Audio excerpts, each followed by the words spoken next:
Purihin po ang Panginoon. Gusto ko pong mag-umpisa sa ating pong mensahe ngayon pong oras na ito sa pamamagitan po ng isang tanong. Ilan po ang mas maraming bilang? Leaders in times of crisis or crisis of leaders? Mas marami po ba yung mga tagapanguna sa panahon po ng krisis? O mas marami po ang bilang ng kakulangan ng mga tagapanguna? Makikita po natin ang sagot dito po sa ating pong Biblia. Let's look at our Bibles in Matthew chapter 9 from verse 35 to verse 38. Ang sabi po dito, Jesus went through all the towns and villages, teaching them in their synagogues, proclaiming the good news of the kingdom, and healing every disease and sickness. When he saw the crowds, he had compassion on them because they were harassed and helpless like sheep without a shepherd. Then he said to his disciples, the harvest is plentiful, but the workers are few. Ask the Lord of the harvest, therefore, to send out workers into his harvest field. God bless the reading of his word. Ang ating pong bibigyang diin ngayong pong araw na ito is about the essentiality of Christian leadership. Ang kahalagahan po ng mga Kristiyanong tagapanguna. We are not talking about leaders only. We are giving emphasis on Christian leadership. Bakit po Kristiyanong tagapanguna ang kailangan natin sa panahong ito, lalong-lalo na po sa nangyayari po sa buong mundo? Because Christian leaders, first and foremost, ito po'y napag-aralan natin minsan that they are spiritual leaders. Ibig sabihin po nito, meron silang malalim na relasyon sa ating pong Panginoon at sila'y nakakarinig sa Diyos. Kailangan natin mga leaders sa panahon po natin ay yung merong kaugnayan sa Panginoon at alam nila ang tinig ng ating pong Panginoon. Pangalawa po, sila po ay mga servant leaders na ibig sabihin, hindi po sila mga position conscious. Sila po sa kanilang puso ay nangunguna ay ang paglilingkod sa ating pong Panginoon. Kahit anong pong sitwasyon ng buhay, nagahari sa puso nila ang paglingkuran ang Panginoon sa pamamagitan ng paglilingkod po sa mga tao. At ang pangatlo po, sila po ay mga shepherd leader. Nang ibig sabihin nito, hindi lang po sila simpleng mga leaders, kundi sila po ay may malasakit sa tao. May puso para sa mga tao. Parang sinabi po ng Panginoon ng isang mabuting pastol, iiwanan po niya yung 99 at hahanapin po niya yung isang nawawala. Ganoon po katindi ang puso at damdamin ng isa pong shepherd leader, sapagkat hindi niya hahayaan ni isang kaluluwa, ni isang tupa ay mawala dahil matindi ang malasakit niya sa mga kaluluwa. Parating iniisip ang kapakanan ng mga miyembro. Hindi nawawala sa panahon ng krisis at problema. Lalong lumalabas ang pagiging leader kapag nandoon po sa pagsubok. Ito po ang kailangan po natin mga leaders sa ating pong kapanahunan. At dito po tayo magpo-focus why Christian leaders are essential. Tatlo pong bagay ang nakita ho natin mula po sa Matthew chapter 9 na ating pong binasa kanina. First, because there is a huge harvest. Second, because of human condition. And third, is about the Holy Spirit's empowerment. Huwag po ninyong kakalimutan at tatlong bagay na ito. Unang-una po, because the harvest is huge.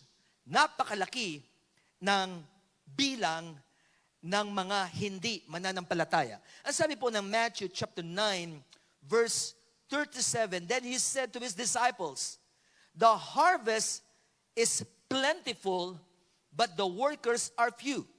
Kung titignan po natin yung word na plentiful, sa iba pong translation, ang ginamit po sa New Living Translation, the harvest is great. Doon naman po sa Christian Standard Bible, ang sabi po dyan, the harvest is abundant. Sa International Standard Version, ang sabi po dyan, the harvest is vast. Masyadong marami ang bilang ng mga taong hindi pa nakakakilala sa ating pong Panginoon. Yung pong harvest po doon ay kumakatawan sa bilang ng mga tao. Sapagkat yan ang nakita ng Panginoon nung siya'y nagpagaling ng maraming may karamdaman, nangaral sa iba't ibang lugar. At nung nakita niya ang napakarami pang mga tao, bagamat marami na po siyang pinagaling, marami na pong mga tumanggap sa kanyang turo, ang nakita niya, sobrang dami pa na mga tao na nangangailangan ng kagalingan, nangangailangan ng turo ng Panginoon, nangangailangan po ng encouragement mula po sa salita ng ating Panginoon. Pero naramdaman ng ating Panginoon na napakaunti ng mga manggagawa. Kung titignan po natin sa aking pong pag-aaral, the current population of the Philippines as of November 22, noong pong Monday po ito, ay nasa 111,603,814. At alam niyo po ba, only 13 to 18 million are evangelical Christians. Yan po ay nasa 12 to 17% pa lamang po. Ibig sabihin po niyan, masyadong marami pa ang ating trabaho. Pwede po bang pakisabi po ninyo sa katabi, kung may katabi po kayo, marami pa tayong tatrabahuin. Hallelujah. At ang binanggit po dito, the workers are few. It means, when we say the workers are few, it means we have fewer leaders. Ang pinag-uusapan po dito, mga workers pa lang. Alam niyo po ba kung bakit konti ang workers? Kasi po, mas kakaunti ang mga leaders. We need leaders who will influence and lead many workers. Kung titignan po natin, marami po mga gawain talaga na nagkukulang po ng mga leaders. And we thank God sa lahat po ng mga mag-graduate po ngayon pong araw na ito, sila po ay dagdag sa mga bagong leaders na alam po natin gagamitin ng ating Panginoon. Na sa lahat po ng mga nakikinig ngayon pong gabing ito, nawa mangusap ang Panginoon sa bawat isa po sa atin para makita natin ang great revelation, kapahayagan ng Diyos na masyadong malaki ang bilang ng mga hindi pa nakakakilala sa ating Panginoon. Tayo po ba, ibibilang natin ang ating sarili para po sa mga magiging tagapanguna that will influence a lot of people para po sila mailapit sa ating Panginoon. Kung kayo po ay sang-ayon, gusto po ninyong ibilang kayo ng Panginoon sa mga gagamitin niya sa huling kapanahunan as leaders, pakitype niyo po dyan, count me in. Yan, ilagay po ninyo, count me in. Gusto ko, Panginoon, na ako po'y dumaan sa proseso at ako'y gamitin po ninyo. Ayaw ko pong masayang ang aking oras, ang aking panahon, ang aking talento, ang aking kakayanan, even the Holy Spirit working in my life so that that power working in me will be manifested and a lot of people will be led in the kingdom of God. Count me in. Hallelujah. Meron tayong napag-aralan at gusto ko po ito ay ating pong balik-tanawin from our Destiny 1 about redeeming a nation. Kung titingnan po natin, how can we redeem a nation?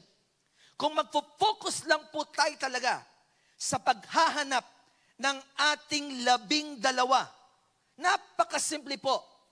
Only 12 people. Kung seseryosohin po natin ito, kung titignan po natin dito po sa ating pong screen, makikita natin kung meron po tayong sariling 12 leaders na ating pong inaalagaan. At ito pong 12 leaders na ito ay maghahanap ng kani-kanilang 12. Yan po ay 144 na. At yung po mga 144, maghahanap ng kani-kanilang 12. Yan po ay aabot po ng 1,728 leaders. And so on and so forth. At titignan natin sa bandang huli, aabot po yan ng 429,981,696 leaders. Kung titignan po natin, yung pong 429 million, yan po ay 8th generation of leaders. Nasa 8th generation. Ang bilang po ng Pilipinas ay 111 million lang. Ibig sabihin po nito, malalampasan pa natin yung pong bilang, yung pong population ng buong Pilipinas doon po sa 8th generation of leaders. Magpo-focus lang tayo sa 12. Alam niyo po ang bilang ng buong Christ in You family, tayo po ay umaabot na po sa 5,000 members. Kung 5,000 members po, tig-isa po sa atin ay mag-aalaga lamang po ng 12. Alam niyo po, aabot na po tayo sa 60,000. Hallelujah. 60,000 Christians. You don't need na abutin pa ninyo yung napakaraming kaluluwa. Mag-focus ka lang doon sa 12 na sila po ay maging leaders. Ang problema po, marami mga Kristiyano ay hindi po siniseryoso ito pong tinuturo ng salita ng ating Panginoon. Tingnan niyo po yung katabi niyo. Di ba? Mukhang kayang-kaya naman niya eh. Amen! Kayang-kaya. Huwag niyo pong sabihin mga estudyante lang tayo o tayo po'y matanda na. Naalala ko po yung kwento po ng nanay ni Pastor Cesar Castellanos. Di po ba nag-start yung kanya pong nanay ng kanyang sariling cell group at the age of 81. At ang mga members po niya ay 16. Isipin niyo po yun? Age 81, 16 members. Siguro naman po, sa mga nandito sa sanctuary, wala pa pong age 81. At sa lahat naman po ng mga nasa bahay, we believe kapag ginagawa natin ang kalooban ng Panginoon, ay tutulungan tayo dahil nakaugnay tayo, nakadikit tayo, meron tayong koneksyon sa nagmamay-ari ng buhay. Kaya lahat ng ginagawa natin ay binibigyan ng buhay ng ating Panginoon. The second reason why we are in need of Christian leaders and why Christian leaders are essential. Second is human condition. Ano ang kondisyon ng mga tao sa panahon po natin? Ang sabi po ng verse 36, when he saw the crowds, he had compassion on them because they were harassed and helpless like sheep without a shepherd. Tatlo po ang binigay na kondisyon po ng tao dito. Unang-una po, yung word na harassed. Alam niyo po ba ang meaning ng harassed? It means that they were defeated by life. Natalo sa buhay. The toils and struggles had punched them in the stomach too many times. Para pong sa boxing. Isa po sa masakit sa boxing po, kapag tinamaan ka sa tiyan. Kaya isa po yan sa binabantayan ng isa pong boksingero. At ito po ang binabanggit dito, hindi lang po isang suntok, kundi maraming beses na suntok. At ano po ang sumuntok sa kanila? Ito po yung kapaguran at yung pakikipagbaka sa buhay. Na naramdaman na ang sobrang pagod. At ang sabi dito, parang sa isang nasuntok sa tiyan na natumba na at hindi na makabangon. Hindi na po makatayo. At siya po'y binibilangan na. 10, 9, 8, 7. Kumbaga, bilang na po yung time at ang sabi po dito, ready to quit. How many people today are ready to quit life? They need someone to encourage them. At isa po tayo sa gagamitin ng Panginoon sa panahon na ito na magsisilbing encouragement sa lahat ng mga tao na sinasabi nila, I want to quit life. Baka sa mga estudyante pong nanonood ngayon, marami kayong mga kaklase, they want to quit. Maari meron tayong mga members of the family, they want to quit. Or even po yung mga kaibigan natin, they are in the midst of quitting. Praise God. Isa po tayo sa gagamitin ng Panginoon sa mga harassed people para po tayo magbigay ng encouragement sa kanila. Second na binanggit po dito are the helpless people. Helpless means that they were broken and without purpose. They were wandering aimlessly. People without hope, without meaning, without a reason for living. Ito po pala mga helpless na ito po yung mga nabubuhay pero wala ng purpose ang buhay nila. Ito po yung buhay na patay. Alam niyo po yon? Buhay na patay. Naglalakad sila, buhay na buhay, pero yung loob nila patay na. Kaya nga po, wala ng meaning ang mabuhay sa kanila. Wala na silang dahilan para po sila ay mabuhay. They have everything in life, but at the end of the day, they are not satisfied. Kasi po ang mga bagay dito sa mundo will never satisfy the longing of the soul. Kaya marami pong mga mayayaman nagpapakamatay, marami mga artista nagpapakamatay din, because it's not popularity, it is not money, it is not material things that will give meaning to our life. In Him we live and move and have our being. Yan ang sabi po ni David in the book of Psalms. My help comes from the Lord who made the heavens and the earth. Kaya yung mga helpless people, hindi nila kilala ang Panginoon na pinanggagalingan ng tulong. At sino po ang magpapakilala sa kanila na pinanggagalingan ng tulong?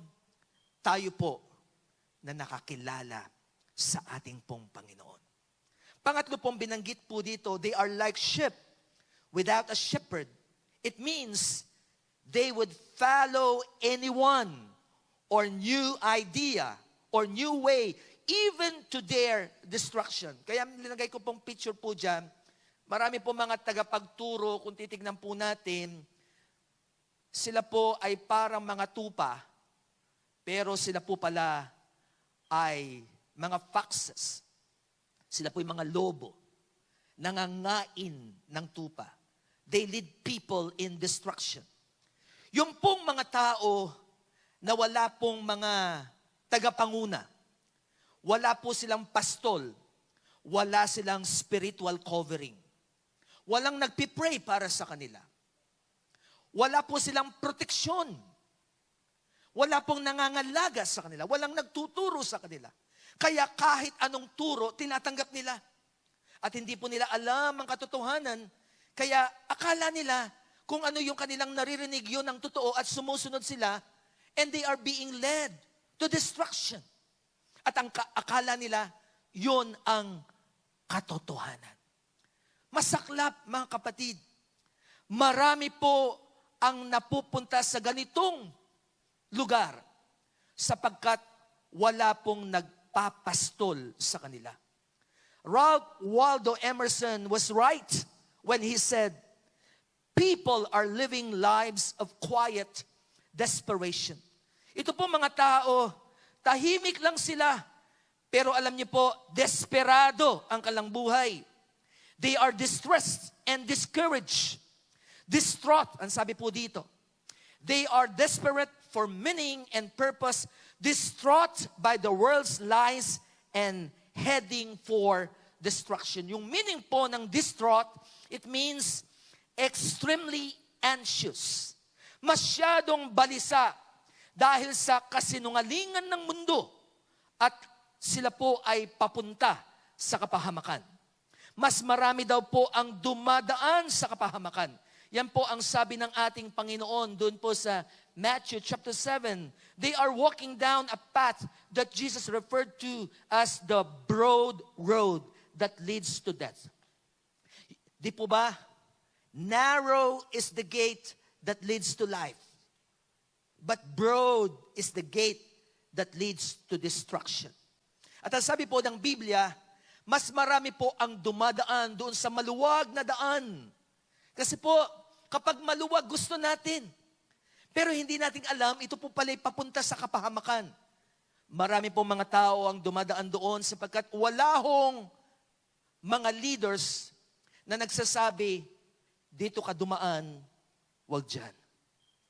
Kaya po, keep on typing, my friends. Count me in. Ibilang niyo po ako, Panginoon, sapagkat gusto ko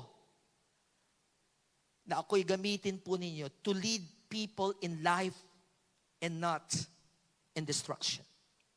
The last reason, hallelujah, bakit kailangan po natin ang mga Christian leaders? Why Christian leaders are essential? Number 3, the Holy Spirit's empowerment. Ang sabi po ng Matthew chapter 9 verse 38, ask the Lord of the harvest, therefore to send out workers into His harvest field. Tandaan po natin, the Lord of the harvest will not send anyone powerless. Kaya kapag nagpipray po tayo ng mga gagamitin ng Panginoon to be sent as workers of the harvest, hindi po yan papupuntahan ng Panginoon, gagamitin ng Lord, hanggat hindi po sila binibigyan ng kapangyarihan ng ating pong Panginoon. Kaya, yung response po natin dito, yung nagpipray tayo, Lord, isa po dapat sa prayer natin, tayo mismo na nagpipray ay gagamitin ng Panginoon. At yung pong mga pinagpipray natin na gagamitin ng Lord, kapag po sila ay ginamit ng ating Panginoon para po sila ay maging leaders, definitely, the Lord of the harvest will not send anyone powerless. That was the promise in Acts chapter 1 verse 8. But you will receive power when the Holy Spirit has come upon you, and you shall be my witnesses both in Jerusalem and in all Judea, in Samaria, and as far as the remotest part of the earth. Ang sabi po ng iba, ito daw po ay para sa mga disciples lang. Mga kapatid, kung ito po ay para sa mga disciples lang po, hindi po nakarating sa remotest part of the earth ang mga disciples. Sino po ang nakarating sa remotest part of the earth? Yung pong mga Kristiyano hanggang sa ating kapanahunan. Nakarating po ba ng Pilipinas si Pedro? Nakarating po ba ng India si Andrew? Wala pong nakarating dyan. Sino ang nakarating sa iba't ibang remotest part of the earth? Yung pong nabahaginan ng salita ng Panginoon. Ang sabi nga po ng Acts 2:39 from the Amplified Bible, for the promise, and that is the Holy Spirit, is for you and your children and for all who are far away, including the Gentiles. Lahat ng kasama doon po sa including the Gentiles, magtaas ng kamay. Hallelujah. Praise God. Kasama po tayo dito. At sabi dito, as many as the Lord our God calls to Himself. Lahat ng tatawagin ng Panginoon hanggang sa kahuli-hulihang panahon, sila po ay kasama doon po sa pangako na sila po ay lalakipan ng kapangyarihan ng banal na Espiritu Santo. The power of the Holy Spirit is very available today. He needs someone like us who is willing to be used. sa panahon natin. Nandiyan po ang kapangyarihan ng Banal na Espiritu Santo. Actually, sa oras na ito, He wants to empower us. Kailangan lang po ng mga taong magsasabi, Lord, empower me. Because I want to be used for your glory. Sa huling gusto ko pong banggitin dito, a God-given revelation demands a human response. The Lord revealed to us what is the condition of the harvest today. Ang tanong, what is our response? Tayo pong lahat ay yumuko at tayo manalangin. Thank you, Jesus. Oh, we bless you, Lord. Aming dalangin ngayon pong oras na ito as you have revealed to us the real condition of the harvest. We pray for the Holy Spirit to speak to us. And this will motivate us. It will create an earnest desire inside of us to be used for your glory. Marami pong mga taong nangangailangan ng kaligtasan. Nangangailangan po ng kalayaan, kasagutan sa kanilang mga panalangin. Nangangailangan ng katugunan sa kanilang mga sitwasyon. Count us in, Lord God. Ibilang niyo po kami sapagkat kami po nasa huling panahon na. We want this nation to be redeemed, O God. This is the cause of our vision. Nation transformation. Kaya, Panginoon, dinadalangin namin maging yung mga graduates ngayon pong araw na ito. Lalo ho silang puspusan po ninyo ng inyong kapangyarihan. Kasama na ng lahat ng mga nanunood ngayon, lahat ng mga nakarinig ng iyong salita. Empower us, Lord God, today and use us para ang inyong kaharian ay patuloy na lumaganap at maraming kumilala sa aming Panginoon bilang sariling Diyos at tagapagligtas. Salamat po. Ito po ang aming dalangin sa pangalan ng aming Panginoong Hesus. Ang lahat po ay magsabi ng Amen and Amen. Praise God. God bless us all po.